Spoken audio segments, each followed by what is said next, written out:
Hello friends, मेरा नाम है नीलेश बजाज और इस वीडियो में हम देखेंगे nested of if else statements in C language. Okay, so let's start. देखिए, अभी हम जो कंसेप्ट पढ़ रहे हैं that is nested of if else statement. तो ये किसका स्टेटमेंट है? Selection and decision control statement का। Selection and decision control statement में टोटल 4 अलग अलग स्टेटमेंट है। जैसे नंबर 1 सिर्फ if statement, number 2 if else statement, number 3 nested of if else statement and number 4 ladder of else if. तो already पिछले video में, अगर आपने मेरे पिछले वीडियो देखे होंगे तो उसमें मैंने इफ स्टेटमेंट और इफ एल्स स्टेटमेंट ले चुका हूँ, उसके प्रोग्राम्स भी लिए और उसके बारे में जो डिफरेंस था कि इफ स्टेटमेंट सिर्फ ट्रू रहने पे काम करता लेकिन फॉल्स रहने पे नहीं, और इफ एल्स में कैसा है कि कंडीशन अगर ट्रू है तो इफ को एग्जीक्यूट करो और अगर कंडीशन फॉल्स है तो एल्स वाले ब्लॉक को एग्जीक्यूट करो। तो ये ऑलरेडी हमने पिछले वीडियो में कवर किया है और अब इस वीडियो में हमें क्या देखना है? नेस्टेड इफ एल्स का स्टेटमेंट। ओके, तो देखिए, जनरली चाहे आप इफ यूज करो, इफ एल्स यूज करो, नेस्टेड इफ एल्स यूज करो, हमेशा कंडीशन कौन रिप्रेजेंट करेगा? If statement. ओके, सो हमेशा कंडीशन इफ के पास में रहेंगी। अगर वो कंडीशन ट्रू है तो फिर कंपाइलर इफ के ब्लॉक में एंट्री करता है, लेकिन अगर कंडीशन फॉल्स है तो फिर कंपाइलर एल्स के ब्लॉक में एंट्री करता है, इस तरह से। ओके, तो अब मुझे यहां पे क्या बताना है? Nested if else. Nested if else मतलब यदि आपके कंडीशंस में और फिर से एक आधी कंडीशंस आ जाए। जैसे पहली कंडीशन अगर ट्रू है, पहली कंडीशन अगर ट्रू है तो कंपाइलर कहां जाएगा? उस इफ के ब्लॉक में, और हो सकता है वहां पे फिर से एक आधी कंडीशन आ जाए, that is called nested if else. या फिर ऐसा भी तो हो सकता है कि वो जो कंडीशन है अगर वो फॉल्स होती है तो कंपाइलर कहां पे आएगा? एल्स में, और हो सकता है एल्स में फिर से कोई कंडीशन आ जाए। मतलब यदि ये कंडीशन फॉल्स होती है और फिर से एल्स में आपके सामने दूसरी कंडीशन, तो इसको बोलते हैं nested if else. In short, whenever there is conditions within conditions, whenever there is conditions within a condition is called nested if else. और इसका कोई फॉर्मेट फिक्स नहीं है क्योंकि कंडीशंस में कंडीशन कितनी भी आ सकती। जैसे आपको पता है इफ का फॉर्मेट फिक्स है, सिर्फ इफ कैसा था? सिंगल, कि अगर उसकी कंडीशन ट्रू है तो ब्लॉक एग्जीक्यूट करो, अदरवाइज स्किप करो। तो वो हो गया था सिर्फ और सिर्फ इफ। इफ एल्स कैसा था कि इफ अगर उसकी कंडीशन ट्रू है तो इफ वाले ब्लॉक को एग्जीक्यूट करो, नहीं तो एल्स वाले ब्लॉक को एग्जीक्यूट करो। मतलब एक तो इफ का आउटपुट आएगा, नहीं तो एल्स का। लेकिन नेस्टेड इफ एल्स का ऐसा कोई फिक्स स्ट्रक्चर नहीं है क्योंकि कंडीशंस में कंडीशंस किस तरह से आएंगी और कितनी आएंगी ये आपके प्रोग्राम के ऊपर डिपेंड करता है। जैसे फॉर एग्जांपल, फिर भी मैं इसका कुछ स्ट्रक्चर आपको बता देता हूं। देखो, हो सकता मान लो आपके पास में एक कंडीशन हो, इफ, ये हो गई आपकी कंडीशन नंबर 1। ओके, अगर ये कंडीशन ट्रू है तो कंपाइलर कहां जाएगा? इफ स्टेटमेंट के अंदर। मतलब हो सकता है यहां पे फिर से एक आधी कंडीशन आ जाए, तो ये हो गई आपकी दूसरी कंडीशन, ठीक है ना। मतलब इसके पास में हम कब आएंगे? जब पहली कंडीशन ट्रू है। ओके, और सपोज मैंने यहां पे नाम दिया है दिस इज स्टेटमेंट 1। अब मान लो ये कंडीशन तो ट्रू है, ये कंडीशन ट्रू है तो कंपाइलर किसके पास में आएगा? इफ स्टेटमेंट के अंदर। और यहां पे फिर से एक कंडीशन है, अगर वो भी ट्रू है तो कंपाइलर इसको एग्जीक्यूट करेगा। लेकिन इफ कंडीशन ट्रू है इसलिए हम अंदर आए, और अगर ये कंडीशन फॉल्स हो गई तो हो सकता कंपाइलर इसके एल्स के पास जाए। मतलब अभी भी हम कहां पर है? तो अभी भी हम पहले वाले इफ के अंदर है, बराबर। इसको हम नाम देंगे सपोज स्टेटमेंट 2। लेकिन अगर ये पहली वाली कंडीशन ही फॉल्स हो जाए तो फिर हम अंदर क्यों आएंगे? अगर पहली वाली कंडीशन ही फॉल्स हो जाए तो हम हो सकता सीधा उसके एल्स में जाए नीचे, और फिर वहां पे भी एक कंडीशन आ सकती। इस कंडीशन को मैं नाम क्या दूं? सपोज 3 नंबर की कंडीशन। ओके, और फिर अगर ये कंडीशन ट्रू है तो यहां पे कौन से स्टेटमेंट रहेंगे? ये वाले कंडीशन के, इसको हम नाम देते suppose statement 4। Okay, then else, इसका भी तो एल्स आ सकता कि अगर ये कंडीशन भी फॉल्स हो गई तो। ओके, सो इसको नाम देंगे हम स्टेटमेंट, सॉरी ये स्टेटमेंट 3 एंड ये स्टेटमेंट 4। ओके, सो देखो अब एग्जैक्टली यहां पे क्या हो रहा है? यहां पे क्या हो रहा है कि कंपाइलर सबसे पहले कौन सी कंडीशन चेक करेगा? ये वाली। अगर ये कंडीशन ट्रू है तो कंपाइलर किसके पास जाएगा? अंदर, क्योंकि अगर कंडीशन ट्रू है तो कंपाइलर किसके पास जाएगा? इस इफ के पास में। और फिर उसमें भी अगर ये कंडीशन फिर से ट्रू है तो कंपाइलर इसको एग्जीक्यूट करेगा। लेकिन अगर ये कंडीशन ट्रू है मतलब कंपाइलर आएगा इफ के पास, और ये कंडीशन अगर फॉल्स हो गई तो इसके एल्स के पास। मतलब कौन सा स्टेटमेंट एग्जीक्यूट होगा? स्टेटमेंट 2। लेकिन अगर मेन जो पहली कंडीशन है वही अगर फॉल्स हो गई तो अब सीधा कंपाइलर किसके पास में आएगा, तो एल्स के पास। मतलब अगर आपकी ये कंडीशन फॉल्स हो गई तो कंपाइलर एल्स के पास में आएगा। एल्स में अगेन एक कंडीशन, अगर ये ट्रू होती है तो आपको आउटपुट मिलेगा स्टेटमेंट 3 का, और अगर ये फॉल्स होती है तो आपको आउटपुट मिलेगा स्टेटमेंट 4 का।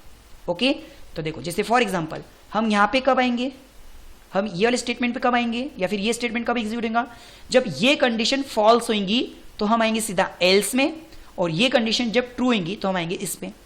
या फिर मेरा दूसरा क्वेश्चन, ये वाला स्टेटमेंट कब एग्जीक्यूट होगा, तो देखो जब ये वाली कंडीशन फॉल्स होनी चाहिए तो हम आएंगे सीधा एल्स में, एल्स में ये कंडीशन भी फॉल्स होनी चाहिए तब आएंगे हम इसके ऊपर। ओके, या फिर शॉर्टकट, ये वाला स्टेटमेंट कब एग्जीक्यूट होगा, जब आपकी पहली कंडीशन ट्रू तो हम आएंगे इसके पास, और ये भी ट्रू तो हम आएंगे ये वाले स्टेटमेंट के पास।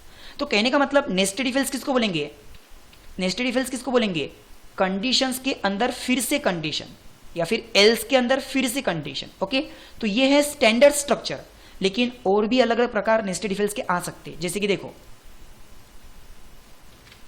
मैंने यहां पे एक और स्ट्रक्चर निकाल रहा हूं, लाइक इफ हो सकता इस कंडीशन के अंदर यहां पे कोई भी कंडीशन ना हो, मतलब अगर ये पहली कंडीशन ट्रू है तो कुछ तो भी स्टेटमेंट एग्जीक्यूट कर दो और प्रोग्राम क्लोज करो, लेकिन हो सकता अगर पहली कंडीशन फॉल्स हो जाए तो हम कहाँ जाएंगे एल्स में, और फिर हम एल्स में क्या चेक कर सकते हैं, कोई दूसरी कंडीशन।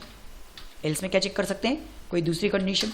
अगर वो ट्रू हो जाए तो उसके स्टेटमेंट को एग्जीक्यूट करो, वो ट्रू हो जाए तो उसके स्टेटमेंट को एग्जीक्यूट करो, लेकिन अगर वो फिर से गलत हो जाए तो हो सकता उसके एल्स, और फिर एल्स में भी कुछ कंडीशन आए ना आए, जो भी है, आ भी सकती है नहीं भी आ सकती है। मतलब जरूरी नहीं है कि इफ में कंडीशन आएंगी, अगर इफ की कंडीशन ट्रू है तो स्टेटमेंट एग्जीक्यूट करो और प्रोग्राम क्लोज करो, लेकिन अगर ये कंडीशन फॉल्स हो गई तो एल्स में आके दूसरी कंडीशन चेक करो, क्या वो ट्रू है, क्या वो ट्रू है तो ये वाले स्टेटमेंट को एग्जीक्यूट करो, नहीं तो फिर एल्स के स्टेटमेंट को एग्जीक्यूट करो। हो सकता है यहाँ पे फिर से कंडीशन आ सकती है, डिपेंड्स, अगर आपका प्रोग्राम में ज्यादा कंडीशन होंगी तो। ओके, ठीक है, या फिर ऐसा भी तो हो सकता, देखिए इफ अगर आपकी पहली कंडीशन ट्रू होंगी तो फिर जैसे अगर पहली कंडीशन ट्रू है तो फिर से वापस एक और कंडीशन, यदि आपकी दूसरी भी कंडीशन ट्रू होंगी तो फिर से वापस हो सकता इसके अंदर और एक कंडीशन आ जाए। इफ यदि आपकी तीसरी भी कंडीशन अगर ट्रू होंगी तो फिर अंदर के स्टेटमेंट को एग्जीक्यूट करो, अदरवाइज सीधा बाहर, अदरवाइज सीधा बाहर। मतलब यहाँ पे कोई एल्स है ही नहीं, जरूरी नहीं कि एल्स आए, लेकिन कंडीशन के अंदर कंडीशन, कंडीशन के अंदर कंडीशन अगर आती है तो उसको बोलते हैं नेस्टेड इफ एल्स। अब आप बोलोगे सर ये कैसे करेंगे या फिर इसका प्रोग्राम्स कैसे करेंगे, तो हम देखेंगे इसका एक एक प्रोग्राम। ओके, जैसे इसका मैं आपको एग्जांपल बताता हूँ। फॉर एग्जांपल अगर मुझे ड्राइविंग लाइसेंस निकालना है, ठीक है, मुझे ड्राइविंग लाइसेंस निकालना है, तो वहां पे सबसे पहले कंडीशन क्या चेक होगी, क्या आपकी एज 18 से ज्यादा है क्या। अगर आपकी एज 18 से ज्यादा है तो फिर हम अंदर आके दूसरी कंडीशन, क्या आपके पास में बाइक है क्या। यस, दूसरी कंडीशन भी अगर ट्रू है, अगर आपके पास में बाइक है तो फिर चेक किया जाएगा उसके कागजात बराबर है क्या। यस, सभी कंडीशंस अगर ट्रू है, मतलब पहली कंडीशन ट्रू इसलिए हम दूसरे के पास में है, वो भी ट्रू इसलिए हम और अंदर आए, वो भी ट्रू, तो स्टेटमेंट क्या आएगा, आपको लाइसेंस दिया जाता है। लेकिन अगर मान लो सपोज पहली कंडीशन फॉल्स हो गई तो आपकी एज 18 से बड़ी है ही नहीं, तो सीधा बाहर, कुछ आउटपुट ही नहीं आएगा, ऐसा भी तो हो सकता। या फिर आपकी एज 18 से ज्यादा है लेकिन आपके पास में बाइक ही नहीं है, तो भी अंदर तक नहीं गए। या फिर आपके पास में बाइक तो है लेकिन बाइक के कागजात नहीं है, तो भी आपको मतलब स्टेटमेंट नहीं मिलेगा, ठीक है ना। सो कहने का मतलब ऐसे भी हम प्रोग्राम्स बना सकते हैं, डिपेंड्स करता है कि आप कौन सा प्रोग्राम कर रहे हो। ओके, सो देखते हैं इसके छोटे छोटे प्रोग्राम्स, ठीक है। तो देखो मैं इसके लिए टर्बो सी ऑन करता हूं। अब यहाँ पे मुझे क्या करना है, नेस्टेड इफ एल्स के थ्रू चेक करना है क्या मेरा नंबर पॉजिटिव है कि नेगेटिव है। जैसे ऑलरेडी हमने इफ एल्स स्टेटमेंट में वो एग्जांपल देखा है, यहाँ पे हम एक बार फिर से देखते हैं। जैसे मेरे को एक नंबर लेना है यूजर से n, नाउ क्लियर स्क्रीन, और यूजर से नंबर लेने के लिए मैं यहाँ पे क्या लिख रहा हूँ, प्रिंट एफ, जिसमें हमने लिखा enter a number. Okay, user से एक नंबर लेना है और हमने लिखा एंटर अ नंबर। नंबर लेने के लिए मैं यहाँ पे क्या लिख रहा हूँ, स्कैनफ, जिसमें %d, @n। चलो अब नंबर तो आ गया। हमने इफ एल्स में क्या किया था, इफ अगर आपका नंबर ग्रेटर देन 0 है, अगर आपका नंबर ग्रेटर देन 0 है तो हमने क्या प्रिंट किया था, print f it is positive number. Okay, it is positive number. लेकिन एल्स अगर मैं यहाँ पे सिर्फ इफ एल्स लगाऊँ तो अगर आपका नंबर 0 से बड़ा है तो हमने क्या प्रिंट किया था, इट इज पॉजिटिव नंबर, नहीं तो एल्स कि अगर वो 0 से बड़ा नहीं है तो हम क्या प्रिंट करेंगे, it is negative number. Okay, लेकिन अब जैसे सपोज मैं इस प्रोग्राम को रन करता हूं कि अगर मैंने नंबर 0 से बड़ा डाला तो आउटपुट आएगा इट इज पॉजिटिव नंबर, और अगर नंबर 0 से बड़ा नहीं है तो आउटपुट आएगा निगेटिव। ओके, देखो जैसे मैंने नंबर डाला 10, क्या ये 0 से बड़ा है, हाँ, तो आउटपुट आएगा इट इज पॉजिटिव नंबर। फिर मैंने नंबर डाला सपोज -9, तो आउटपुट आएगा इट इज निगेटिव नंबर, क्योंकि ये 0 से बड़ा नहीं है। फिर से अगर मैं प्रोग्राम रन करूं और मैंने नंबर अगर एग्जैक्टली 0 डाला तो क्या ये नंबर 0 से बड़ा है क्या, कंडीशन फॉल्स, और हम कहाँ जाएंगे, एल्स में। देखो कंडीशन फॉल्स हो रही इसलिए हम एल्स में जा रहे हैं, बट वहां पे आउटपुट क्या है वो अलग बात। ओके, तो आउटपुट क्या है, इट इज निगेटिव, लेकिन ये तो सूट नहीं करता क्योंकि कंडीशन फॉल्स होने से उसका काम है सीधा एल्स में जाओ और जो भी है उसको प्रिंट करो। तो यहां पर हम यूज करेंगे नेस्टेड इफ एल्स। मतलब मुझे यहां पे क्या करना है, तो देखो मुझे यहां पे क्या करना है, सबसे पहले मैं चेक करूंगा इफ क्या आपका नंबर 0 से बड़ा है। यदि आपका नंबर सच में 0 से बड़ा है तो हम इफ के अंदर जाके क्या प्रिंट करेंगे, इट इज पॉजिटिव। लेकिन अगर आपका नंबर 0 से बड़ा नहीं है तो मेरे माइंड में फिर दो चीज आती, अगर नंबर 0 से बड़ा नहीं है तो एक तो वो 0 से छोटा भी हो सकता या इक्वल्स 0 भी हो सकता। तो पहले हम क्या चेक कर रहे हैं कि अगर आपका नंबर 0 से बड़ा है तो इफ के पास जाओ और प्रिंट करो इट इज पॉजिटिव। लेकिन अगर वो 0 से बड़ा नहीं है तो हम किसके पास में आते हैं, एल्स के पास, और एल्स में फिर से एक बार चेक करो क्या फिर अगर वो 0 से बड़ा नहीं है तो क्या फिर वो 0 से छोटा है। अगर सच में वो 0 से छोटा है तो अब हम क्या प्रिंट करेंगे, इट इज निगेटिव। लेकिन अगर वो 0 से बड़ा नहीं है, फिर हम चेक कर रहे हैं 0 से छोटा है क्या, अगर वो 0 से भी छोटा नहीं है तो फिर हम एल्स में क्या प्रिंट करेंगे, इट इज 0, इट इज 0। मतलब हमने फिर से एक बार कंडीशन चेक की। तो यहां पे भी हम वही करेंगे कि अगर आपका नंबर 0 से बड़ा है तो इट इज पॉजिटिव, अगर 0 से बड़ा नहीं है तो डायरेक्ट प्रिंट करने से पहले उसको चेक तो करो इफ क्या वो नंबर सच में 0 से छोटा है क्या। अगर सच में वो 0 से छोटा है तो ही हम मैसेज क्या प्रिंट करेंगे, इट इज नेगेटिव, और नहीं तो फिर एल्स। एल्स मतलब क्या कि अगर वो 0 से बड़ा नहीं है, अगर वो 0 से छोटा भी नहीं है तो फिर आप एल्स में आके क्या प्रिंट करेंगे, इट इज 0।